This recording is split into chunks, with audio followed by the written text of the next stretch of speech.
Hey, before we start this video, and please don't skip this part, I want to do a bit of a call of action. My last video, I had to fill it out. I had to see if I still had it. So I kind of went promo style on y'all, with the whole rock thing, and I enjoyed it. And I also enjoyed the response that I got, via the comments. Now, I will say, y'all are kind of stingy on my likes. We got to start running the likes up because that's just one of those things that's really encouraging to a content creator.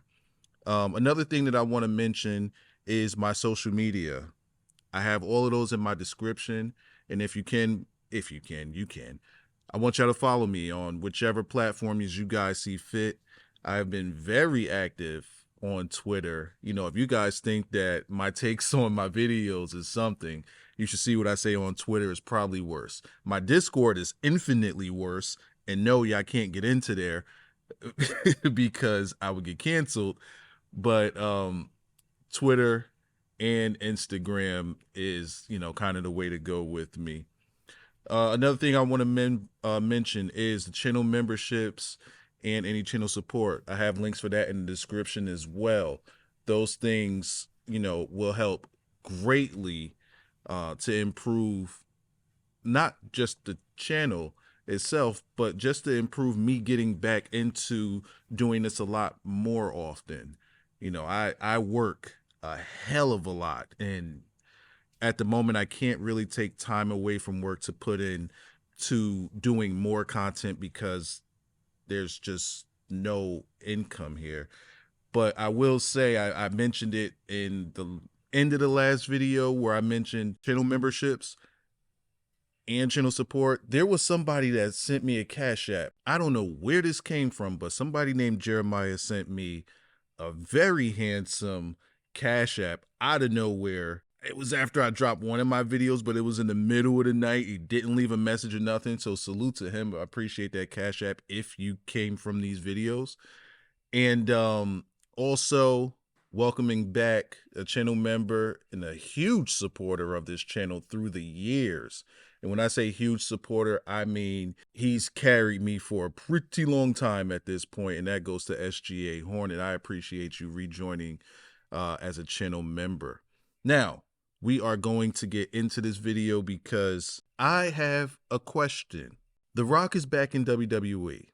Granted, it won't be full time. However, I'm wondering, are the guys and gals there going to use this resource to improve their content? Are these guys going to get behind Rock, tap on his shoulder, hey, Rock, here's the landscape, here's our rules, what can we do to get over? What can we do to improve? Hey, can you sit down with me and watch a little bit of this film? Here's what I've done tonight. Here's what I've done over the past month or lack thereof. Needless to say, here's my career.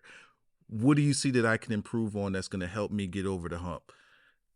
One thing that I noticed today with a lot of the newer generation of wrestlers is this huge ego that they have, where they feel as though guys of the past are just guys of the past. These guys of the past don't understand what's going on in today's landscape, and therefore they can't really lean into what it is that they advise. And to that I say that's where the business is being lost. A lot of that mindset is in AEW, but let's take it away from AEW because a lot of those guys in AEW came from the indie scene when the indie scene kind of made its own nucleus of fans and they became a thing of their own. They became a thing of their own without the legends giving them any guidance.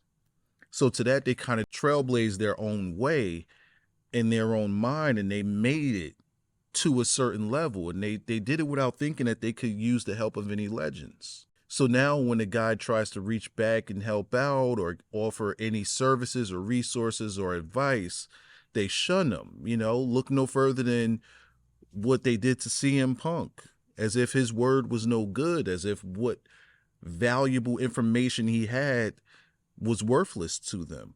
And a lot of that is going on in today's generation of wrestler. But the thing that's happening here, that when they say you can't see the trees through the forest, it's like, hey, I'm giving you game. You guys have reached this certain level, but there's such a higher level that you guys can reach. Just hear me out, take this advice, and intertwine your own thing with it. They don't even want to do that. There was a very interesting transition that happened with The Rock on SmackDown. And it was, you had the whole Rock concert, and then you transition into Legado del Fantasma in a backstage segment, and it looked like kids. It looked, and when I say it looked like kids, it just looked like people pretending to be in this business. And that was very jarring to me. Like, imagine they transition from the Rock's concert and they transitioned into something that Randy Orton was doing. It wouldn't fall off that much. But just a visual aspect, just mentally, when you transition from the Rock and you go into Legado del Fantasma, you're like, wow, is this where we are today? This is a huge drop off. And I'm not talking about aesthetics here. I'm talking about presence. Presence is such a huge thing in the wrestling business. What is your aura? Is your aura radiating off the screen? And when it's not, it's like, God, how do we go from that to this? And then the rest of the show is just a steady decline, just a steady drop off. I'm hoping that people are tapping into The Rock while he's there and just trying to pick his brain. Same thing with CM Punk. And I like what CM Punk is doing. He's going down into NXT. He's sitting with those guys. He's critiquing their stuff. He's doing the homework because he wants to see the business improve. Now, I want to be fair to the guys in WWE because there is a bit of a double standard. And quite honestly, it's really not fair to them. I saw a headline on the dirt sheets, and I have not gone to the dirt sheets for long, but I saw a video, and it made me go to the dirt sheets. It said, double standard. WWE talent question The Rock's special treatment after internal PG memo. Are we still in the PG era? Like, are we still in, like, officially in the PG era? I could have sworn that they've upgraded it to TV 13 or something like that. We're not in the PG era anymore, right? Well, anyway, the article reads, The Rock is back in WWE and having a great time as a heel. It also seems that the rules don't apply to him. I can exclusively report that a recent memo emphasized the need for talent to follow PG guidelines on TV and social media. Did they really use the word or the term PG? I'm curious. I don't know, so I'm really just asking. Despite this, The Rock's use of profanity, like the recent promo, has raised questions amongst talent about double standards. They wonder why he's allowed to curse while others aren't. WWE's PG memo exclusive. I am told that Nick Khan, Paul Levesque, and some other guy sent out a memo the other week about how talent needs to adhere to the PG guidelines on TV and also on social media. The Rock, like most things in his life at this point, is getting a bit of special treatment. WWE is under TKO banner and a publicly traded company. They also need to adhere to the TV PG guidelines. That being said, there seems to be an exception that is getting under this talent's skin. The Rock is getting a pass. I was told that The Rock's viral promos, where he keeps cursing, including opening up his social media promo this week with "Are you fucking kidding me?" about Cody, has rubbed some people the wrong way. There seems to be a feeling that we are seeing a double standard because we're talking about Dwayne Johnson here. It seems that The Rock is able to get away with dropping every flowery profanity he wants on social media while the rest of the roster are wearing PG handcuffs. I was additionally told that the talent are asking why The Rock is getting a pass. Let me stop right there. I'm 100% in their corner if all of this is true.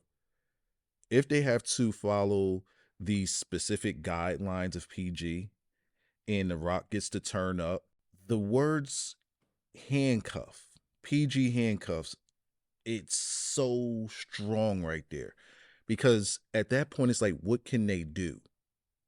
You got this guy that can say anything and it's going to get him over, but they have to wear these handcuffs, and it makes you wonder just how much better they can be.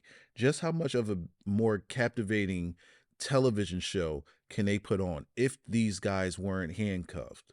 And also to that, I say, well, you have to find where that line is and try to get as close to that line as possible while also getting your character over. becoming more captivating, standing out amongst everybody else. When I watch the program, it doesn't seem like guys are trying to stand out. It sounds like, or it comes across as if they're all trying to fit a certain demographic. I don't see them working within the confines of what they had and just trying to be bigger than what they are. The only one, and this is the best example I could give, but the only one that's on the roster that's trying to stand out, that's toting a certain line and going above and beyond it, is Drew McIntyre right now. Everything he's doing on social media, he's doing it, and he's doing it without cursing. He's cutting these promos and he's getting over. He's coming across extremely serious. He knows how to tone it back and be playful at times. He's doing it perfectly. Now, if Drew is able to do it, then why can't anyone else? And I made, this is a tweet that I made.